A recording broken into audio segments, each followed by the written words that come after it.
Bonjour à tous, c'est Paul Dame pour vous présenter une fois encore un sapin en sucette. Aujourd'hui, je me suis encore pour la milliardième fois demandé euh, des petites choses comme est-ce qu'il est possible de faire mûrir un fruit en le soumettant à un son. Je me suis dit, peut-être qu'en connaissant la composition chimique de ce fruit, on pourrait à la limite briser les molécules afin de faire apparaître uniquement celles qui seraient utiles en somme pour la maturité du fruit. Par exemple, on sait qu'un fruit est composé de pigments et tout, et la maturité du fruit fait que ce pigment va être plus ou moins vert, plus ou moins rouge, plus ou moins jaune, plus ou moins... enfin, vous avez compris. Mais de base, il part de la chlorophylle, puisque nous avons affaire à une plante tout d'abord qui est chlorophyllienne. Encore qu'il existe des plantes non chlorophylliennes. Mais supposons que nous avons affaire à une plante chlorophyllienne. Dans ce cas, le pigment de base sera vert. Et nous avons précédemment dit que la chlorophylle, tout d'abord, était avec un noyau de magnésium.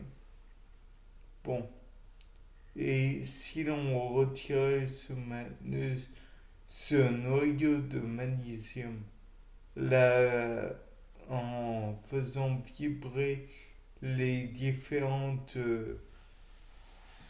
liaisons et liaisons hydrogènes. Tout d'abord, elles finiraient peut-être par se réassembler de façon à ce que la molécule soit à nouveau plus stable. De plus, il est envisageable que les liaisons qui ne sont pas utiles pourraient se réagencer d'elles-mêmes pour former des molécules de glucose.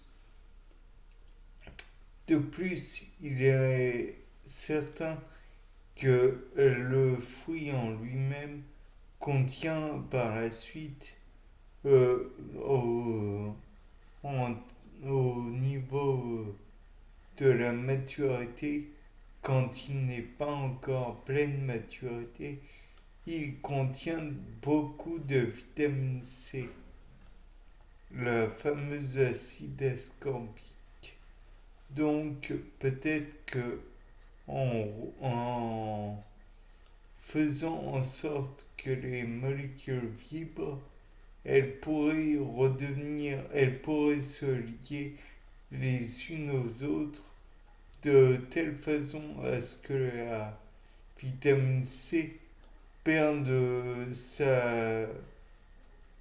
sa forme de base et soit, comment dirais-je, réassemblée encore une fois, qu'elle vibre, qu'elle se rompe en certains points et finalement qu'elle se relie à d'autres molécules afin de devenir une molécule telle que C6H12O6.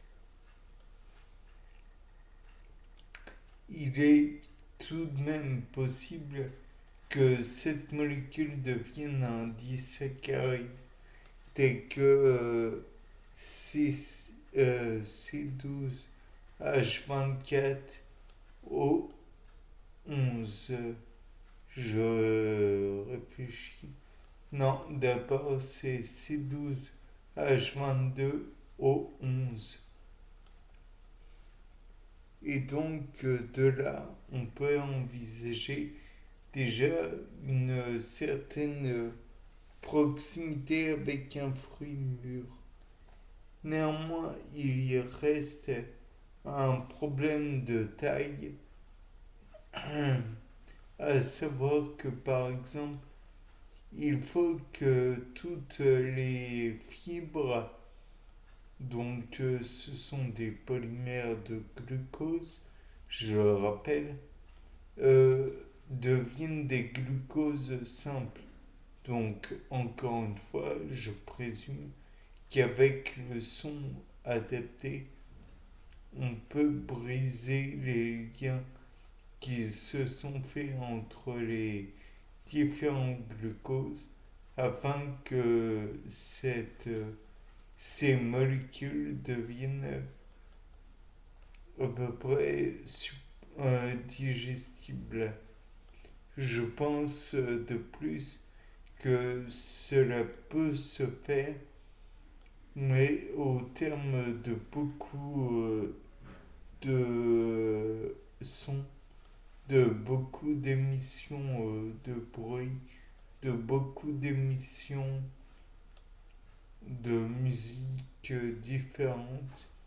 Mais par contre, il n'y a probablement pas besoin de laisser le fruit raccroché à l'arbre, bien que celui-ci, en règle générale, en reçoit beaucoup. Donc il est possible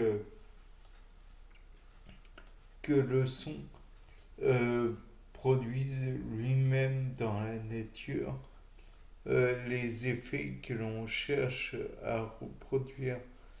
Peut-être que simplement le chant des oiseaux reproduit plus ou moins fort pourrait aider à la maturation.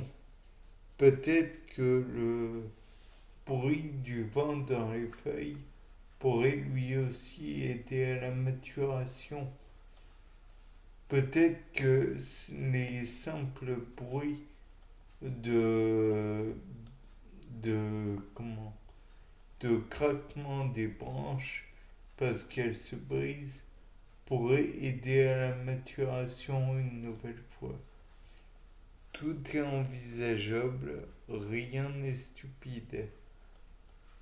Bien, c'était Paul Dame pour vous présenter un nouveau sapin en sucette. Au revoir.